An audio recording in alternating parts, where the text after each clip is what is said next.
Good evening. Can you hear me?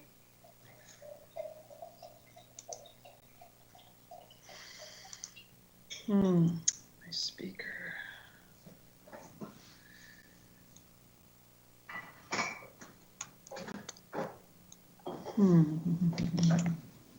Shit, my speaker isn't. We can hear you, Christina. Oh, okay, thanks. Yeah. Good It evening. is 6 o'clock, so. Okay, I will now call this meeting to order at 6 p.m. Welcome to the November meeting of the Norfolk County Community Policing Committee. I'd like to remind everyone that our meeting is being web streamed on the Norfolk County website. Welcome to those who may be watching the meeting from home. We have a brief agenda today, but first I would like to review some guidelines for electronic meetings. I'd like to request that everyone keeps their mic muted when not speaking. For those calling into the meeting, I would remind you that hitting *6 on your phone will mute and unmute your microphone. As this is an advisory committee, we will be using relaxed rules of order. During the meeting, members can speak when another member is finished speaking. When you do begin speaking, please state your name for the committee. Members using a computer can also use the Teams raise hand feature. Simply click the raise hand button and we will be notified that you wish to speak. I will monitor this as the chair and call upon you to speak in turn. For voting today, we will rely on the unanimous consent for most information items. If any member objects to its use for a particular item, just let me know. If any motion arises from our business, we may use a recorded vote. Owen would conduct these votes if needed.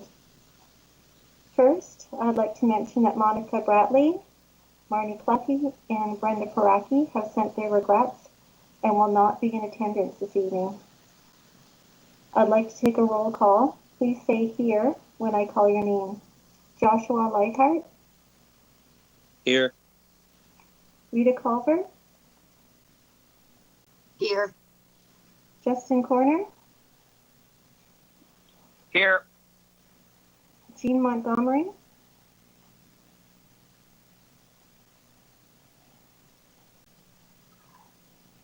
Jean Montgomery. Daniel Avey. Here. Anthony Thompson.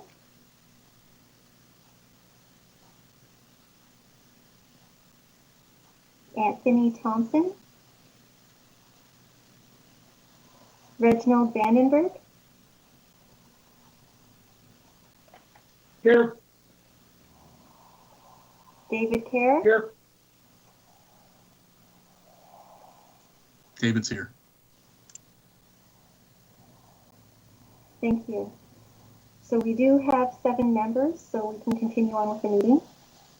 Finally, our OPP staff liaison, Christina Clinville, are you here? Yes, you are. I'm here.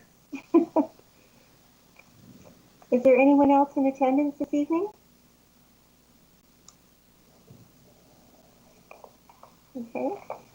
Is there anyone who wishes to add an item for discussion on the agenda? No? Okay, we will proceed with the agenda as presented. Does any member have a pecuniary interest they would like to declare? Seeing none, we will proceed.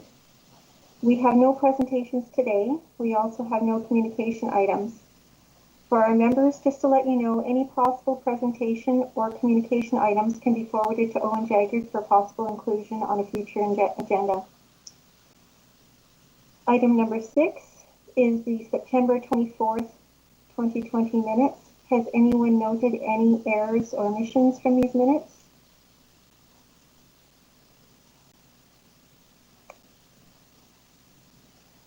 Okay, seeing none, they'll be declared as adopted. These minutes were already forwarded to the Police Services Board, who has received them. Is there any business arising from the minutes or follow-up from the meeting?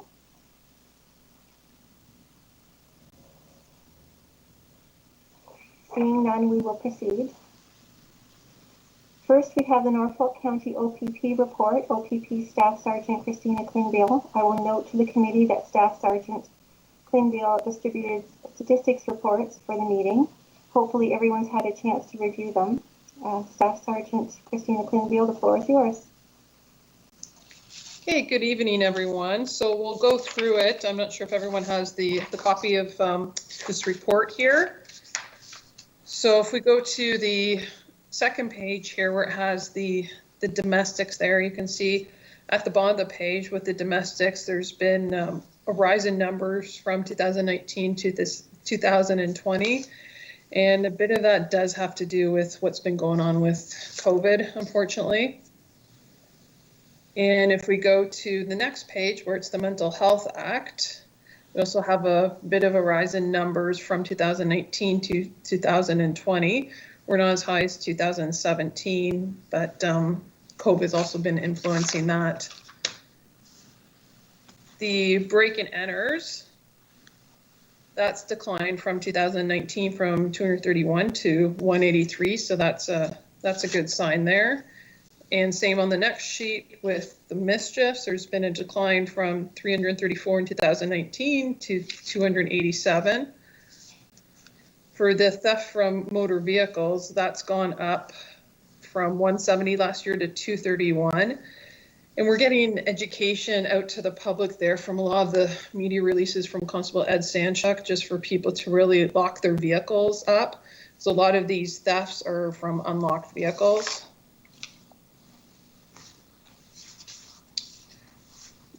For the illicit drugs, we have a bit of an increase from 2018 to 2020, but that's also a good sign because then there's been actually more charges and arrests made in regards to the illicit drugs. And after I'm done with this part, I can also give a couple good news stories in regards to that.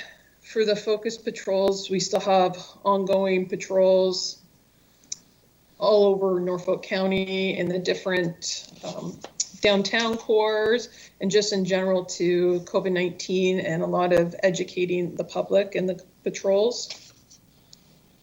We also had a couple of focus patrols that closed in September. So the one, there was speeding on Thompson Road in Waterford. So from this focus patrol, there was 4 officers that were assigned to it for 7 hours, and there's 2 charges laid. And we also had a focus patrol on Fairgrounds Road in regards to stunt driving, and with that, there was 3 hours dedicated and 4 charges laid. And for the school safety, we've had officers patrolling the road around the schools, especially once the schools first opened there, and there was a charge laid there. In regards to the speed spy, you can see that the 4 speed spies were in place there in September and October, and no concerns in regards to those speed spies. And we also have the 3 speed watch signs that are still in effect. One on Norfolk Street North between McCall Street and Wilson Drive, another one on Cedar Drive and Lockmore Avenue, and one on Norfolk North between 13th Street and Culvert Lane. So I'm not sure how many of you use Twitter at all, but our officer, that's our community safety officer, Ed Sanchuk, he does a really good job with the media releases on Twitter there. But for the ones that don't follow Twitter, I just thought these are some really important ones to go over that from October here. So we've had a big joint operation between our Norfolk Community Street Crime Unit and the Haldeman Street Crime Unit, the Brant and the Oxford Community Street Crime Unit, along with the Provincial Joint Cannabis Enforcement Team. So on October 7th, they were able to execute a warrant on an illegal cannabis grow, and they arrested 3 individuals and took 796,000 in cannabis plants. And then that same combined unit with all the different street crime units and the Joint Cannabis Enforcement Team, on October 22nd, they executed another search warrant on Concession 7 in Townsend and seized 2.4 million in cannabis plants, and 3 individuals were seized. 3 individuals were charged. And on Thursday, October 29th, our street crime unit, they've been working pretty hard here, and they were able to execute a search warrant on Robinson Street here in Simcoe. And during the course of the search warrant, 3 individuals were arrested. A quantity of suspected fentanyl, cocaine, and methamphetamine, along with counterfeit currency and a weapon, were all seized. So I think those are pretty important points to pass on. Thank you. Are there any questions related to the report or generally for the staff sergeant? Reg? Reg Vandler here, can you hear me? Yeah, hi, Reg. Oh, hi, how you doing? Okay, I have a couple of questions. First of all, can you tell me, first of all, congratulations to the police for doing a good job in the county. Thank you, sir. I saw the reports there from, I have here's a speed spy study. What is that exactly? The speed spy study? Yeah, so it's a device that's Expand on that. Yeah, so we identify problem areas where we've had lots of complaints about speeding, and they put this device up that's called a speed spy. And so what it does, it measures the speeds 24/7 for a certain time period to identify if in fact there is a speeding problem or not. Is that a camera? Yes, yes. Is that a camera? Okay. It doesn't actually photograph. Of course not. Oh, okay. Well, I live on 59 Highway. I'm all the way from Barley Side. I find that kind of curious how that'd be a problem. Country road, sure there's speeders, but I live on 59. If they can get more speeders on 59 than I think you would on Byerly. And I got another question too, as to domestics. As a rule, with the exception of this year, and understandably why, they're fairly constant. Did you say a lot of those domestics are repeat calls? Do you know offhand? Some are. I don't know the exact percentage, but definitely some are repeat calls, unfortunately. Okay, had experience with some of that. I just want to know. Okay, thank you then. That's all I have for now. Thank you very much. You're welcome.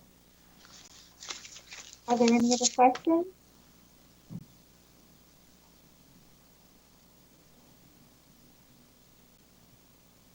None. Seeing no further discussion, we'll receive the report as information and move on to the next item. Next on the agenda is Project Lifesaver.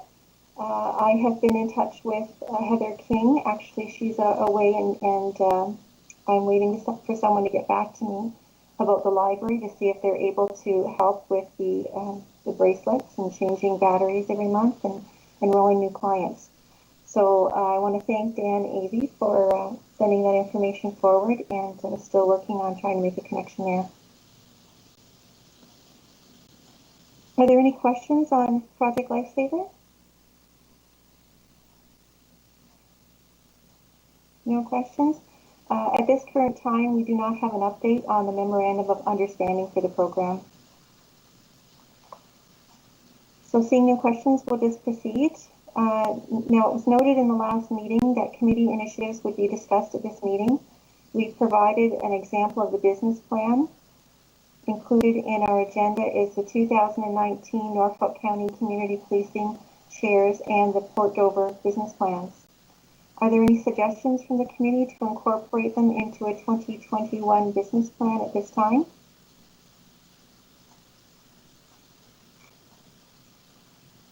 The committee has funds available, but they need to be requested from the Police Services Board. So Michelle, it's Rita. Hi, Rita.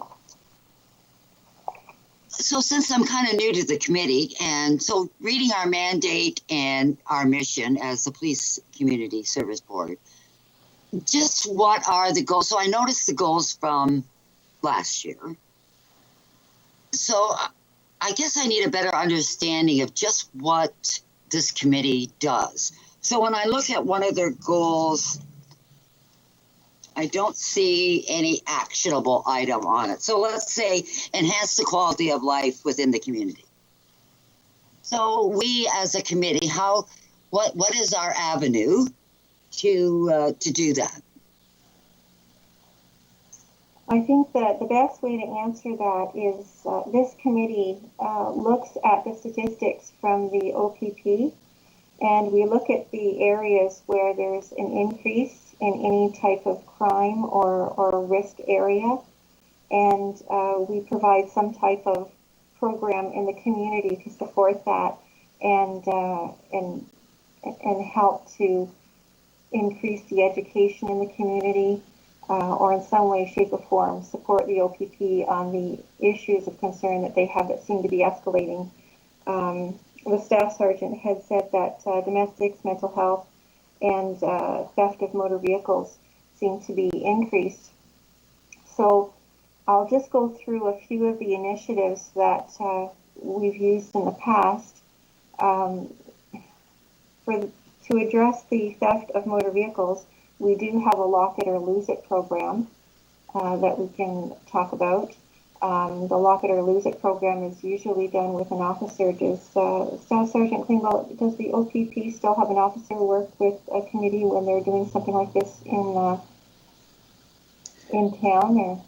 Yeah, it was put on hold temporarily just because the auxiliaries are heavily involved and they'll lock it or lose it. But now we've been given direction that the auxiliaries are able to come back, and it's just due to COVID. So that'll be starting up again. But I know in the meantime, there's been some messages gone out via social media just in regards to lock it or lose it. Okay, thank you. At this point in time, because of the COVID pandemic, we're really not going to be taking part in any programs right now, hopefully in the spring. So the goal that we have tonight is to try to plan some activities for 2021 and possibly budget anything that we may need to have expenses for. The Lock It or Lose It program really doesn't have any expenses with it. The supplies we would get from Constable Ed Santek, he has the cards. And if anyone's familiar with the Lock It or Lose It program, basically there's cards that you take around, and the members would walk around and check vehicles in a parking lot or down the street. And every vehicle gets a card, and all of the cards are placed upside down on the windshield so that you're checking off whether or not you can see a valuable within the car or whether or not the car is unlocked. But no one sees that walking up to the car because the card's upside down. That's how we've handled that in the past. Did you have anything to add to that, Staff Sergeant? So, you covered it really well. So yeah, it's basically if you've passed or failed locking your car up there. So, and the only thing is, as long as the cards are upside down, nobody can really see what they are. And of course, if someone goes right up to the windshield and takes the card off and takes a look at it, turns it upside down, they could do the same thing by looking in the car and seeing that the car is unlocked. So it's nothing that's a big secret, because if you're that close to the vehicle looking in and paying attention to it, then you're noticing everything else that we're noticing as well. So that's one example of a program that might be interesting to start if we're able to do that in early 2021. It doesn't have to be something that goes on for a long time. It could be something that we just do for an hour. It could be, one or two particular parking lots that we cover as a committee and just walk through. Some of the other ideas that we've used in the past is there's been assistance with Friday the 13th, a program for parents against drugs, seniors issues, offering workshops in the community that talk about identity theft, fraud, and internet safety. Usually for things like this, we've had Constable Ed Santek come and speak about those sorts of things, and then we find a place to host the program. I know here at Crescent Care, once COVID is over with, and we have some sort of normal, and I'm not sure exactly if that's ever going to happen here in long-term care, but we would be able to host something like that at some point in the future. If not here, then we could certainly host it somewhere else if we're still under restrictions here. And like I said, I can't see that changing anytime soon. But hosting some type of a workshop for the community to teach them how they can protect themselves against crime better, whether it's women traveling alone or safeguarding your house against theft and break-ins, those types of things. There's been workshops on cyberbullying. There's been water safety programs, bike rodeos. We've worked on signage for certain programs. Maybe you've noticed in parking lots where there's been signs that say to lock your vehicle, that type of thing. That could be something that we talk about. There's speed watch, child ID kits, citizens on patrol, marine safety, lots of different things that we have done in the past. Now, Brenda Paraki is a very experienced member of the committee, and she's participated in all or most of these types of programs. She would be excellent to speak at this, and of course she's not here this evening, but we could have her speak to these items at the next meeting if you wish.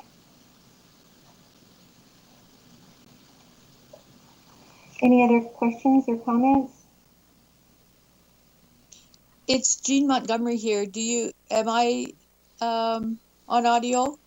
Hi, Jean. Yes, you are. Okay, great. I'm having some tech problems. That's great, Michelle. But I too am like Rita. I sat on the Waterford Community Policing a number of years ago, and with Brenda, and we had some really good initiatives for the offshore workers with vests and bike rodeos and that type of thing. But I'm a little I'm just a little confused of what we can do, because I know we don't want to get into operations, but how can we support or address the issues of homelessness or mental health concerns and, marginalized people, especially in downtown Simcoe? It's a big, huge problem, and it would be great to be able to support initiatives in that way, but I just don't know. Like I say, we can't cross over into operations, but maybe put forth some education pieces or something like that. Do you have any suggestions? Chime in there, Michelle. Michelle, it's Rita. Yes. So Jean, thank you for picking up on my train of thought there. So, those are great initiatives that you all explained there, Michelle. And I don't want to dishonor the work that has been done. But so I don't know what Jean means by moving into operations. So how do we partner, let's say, with the Police Service Board? And how do we address the bigger issues? Or is that not the role of this committee? I see the Police Service Board has made a motion to the county to start development of a community safety and wellness plan that looks at the bigger picture, like, for example, the lock it or lose it. That's a great initiative. But I think, when do we as a committee ever address the root cause? Why is that person breaking into the car in the first place? So how do we address those social issues, and how do we educate ourselves about the issues in our communities and help engage the community in these issues so that we all take responsibility for having that health and safe in our communities? So is that the role of our committee at all?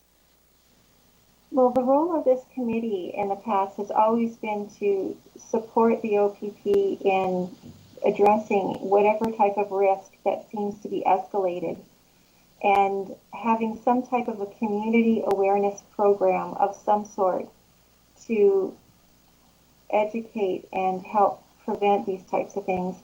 Now, you were talking about the root cause if someone's breaking into a home. We're doing the webinar, or we're doing the workshop on burglar proofing your house, and we're making that available, and we find a place to host it, and we find a speaker for it, and that type of thing. And all of that work is done, and then, you know, someone gets the refreshments and that type thing for the workshop. Now, the root cause, of course, is the person, you know, the theft that's going on or the break-in that's happening. We don't get involved with that. That's the OPP that handles that. We don't get involved with anyone that is trying to steal a car. We don't prevent any type of crime hands-on. We only do education and programs to help support so that people can make better decisions and help them, I guess, protect themselves against crime and that type of thing. Staff Sergeant Klingel, did you have anything that you wanted to add to that to explain further?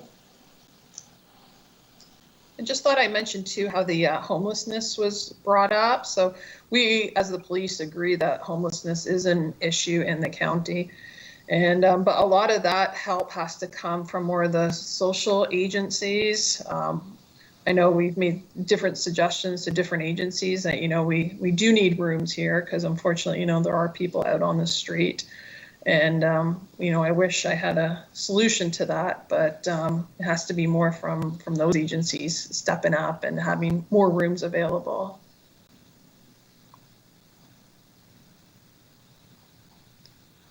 Okay. Any other comments? Yeah, Reg's here. I was thinking of, I like the ideas coming out here, but again, with the homelessness and the education, that all refers more to the provincial and the federal. It's more geared from there. Don't they supposed to lead from the top down? I mean, and along with us helping them, but we don't have the finances to really take it on head on, per se. Well, I don't know what to say about that. It's unfortunate, but I think it's more of a political thing than what as local groups could do. We could give them advice, but until we get the money to do things, they're kind of locked down with what we're doing. That's for that. Mm-hmm. So maybe what we could, You know, just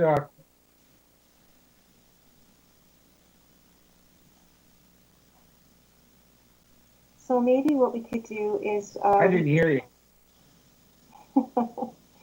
so maybe what we could do then is take the next couple of months to think about the types of initiatives that may be able to help in some way, shape, or form for any of these higher risk areas, and then maybe present an idea for some type of a program at the next meeting. That may be something that we can think about. We don't have to make any decisions right now for 2021. We can leave this until the next meeting and then just, I mean, this is the first meeting that we've talked about some of the ideas and some of the things that the policing committee does, some of the activities. A lot of it revolves around educating the public. A lot of it revolves around, like even the lock it or lose it is still educating the public. There's a lot of interactions. And like I said, I'm not too sure what's going to happen with COVID and when we'll actually be able to get out and start putting together some of these programs. And that's really what we do, is we look at the areas that seem to be spiking, and then we come up with programs that may assist or help in some way, put on presentations or workshops. Any other questions?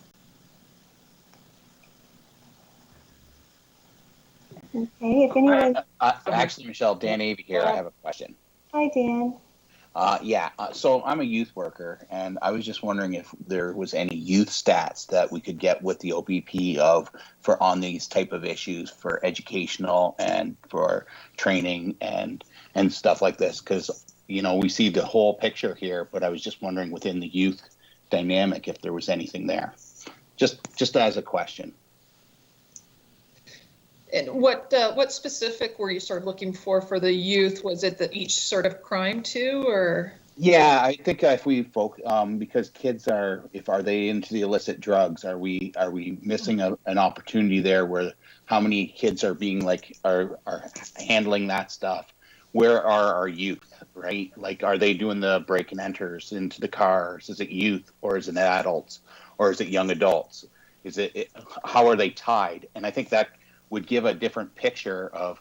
It depends on what our term of youth is too, up to what age. Because up to some people claim up to 30 as youth, but I only claim up to 18. So that's just, and I know they're under a different system and everything. So with the young offender stuff and that, so just a curiosity question more than anything, because that's for me, and I know Anthony Thompson, who sits on this committee, that's a passion of ours, is to work with the young people as well. Okay, yeah, that's definitely good to know, and I can look into it for the next meeting and see what numbers I can disclose. And for us, the ages of the youth are 12 to 18, because that's where you can get technically arrested as a youth. So, but yeah, I'll see what I can come up with. So, thank you. And thank you for bringing that up. Reg here again. Yes, Reg? When you get back to the lock it or lose the vehicle that's not locked, does somebody lock it for them besides leaving them a note? No, we don't. Do the constables have permission to? We don't enter anyone's vehicle. We don't touch the doorknobs. We don't touch the vehicle. We just put the paper underneath the wipers. And if you see something that looks, should be hidden, but you don't check the door to see if it's unlocked. no, we don't check the doors. So in the past, if we've had a little if we've had a little flashlight or something, you can see, sometimes you can see inside the car to see if it looks like it's from the inside of the door. To look at the other side of the car, you can kind of tell sometimes if it's locked. Depending on what kind of car it is, it just depends. Sometimes it's difficult. And sometimes we may not know, and it's not necessarily important to fill that out on the card.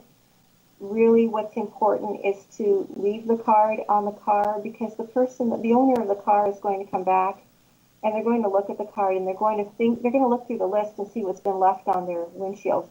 And usually when there's some type of an OPP logo on it, if it's some type of advertising, they're going to toss it. But more often than not, if there's some type of a logo with the policing committee or the OPP or something like that, and these are forms that are made up, and they come from Constable Ed Stanchak, and people will look at those and they'll read that. So it's a little bit more challenging. Thank you.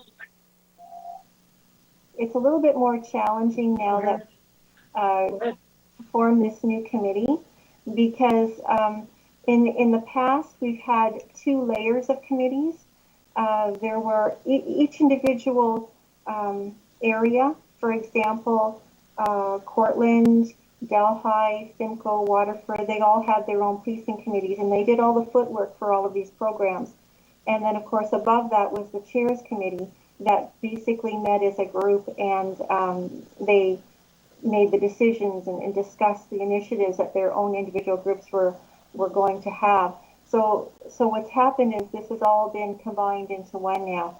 So that's where it's a little bit different than in the past, but we'll just work through it, and we'll see what we decide to do. Maybe we want to stick more with education for the first year. It'll depend on what the committee wants. Any other questions? Okay, moving forward. Thank you, and I know if I got a notice by the OPP, I'd be paying attention. Thank you, Reg. So moving forward, Brenda Poraki was asking about potential support from the OPP for a Waterford neighborhood watch group at the last meeting. Brenda's not here today, so we can't receive an update on that item. But Staff Sergeant Klingbeil, does the OPP provide support for that program? that I'd have to get back to you on. Okay. And since we're in the COVID pandemic right now, it wouldn't be something immediate. It would be something we're looking forward into 2021. And of course, when some of these restrictions are lifted. The committee only needs to meet once every quarter as necessary. So I'm just wondering, when would the committee like to meet again? Our regular meeting time is now the first Thursday of the month at 6 p.m. We can either meet December the 3rd, January the 7th, or February the 4th at 6 p.m. for each of those dates. How does everybody feel about December, January, or February?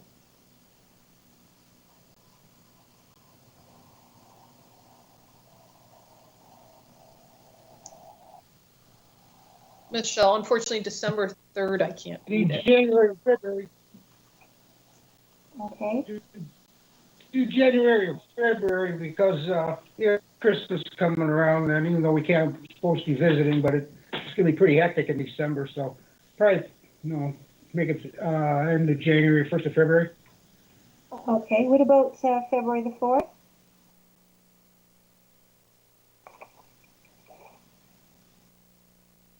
Any input? Does anyone have a concern? Sounds good to me. Does anyone have a What concern? did you want? Hi, unfortunately, yeah, that date I can't do it. But if need be, I can always have a replacement attend in my spot. So. Okay. I'm not available on January the 7th. That's the problem with that. Owen, can you tell me, do we have the first week of March? Sure, just 1 second. We can always do a different Thursday in February as well.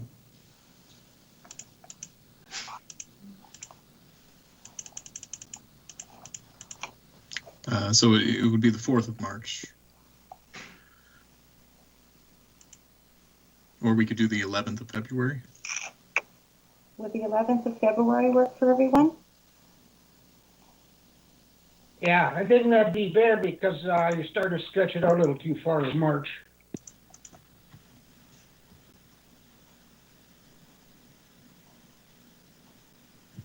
Staff Sergeant Clinville, are you good for February the 11th?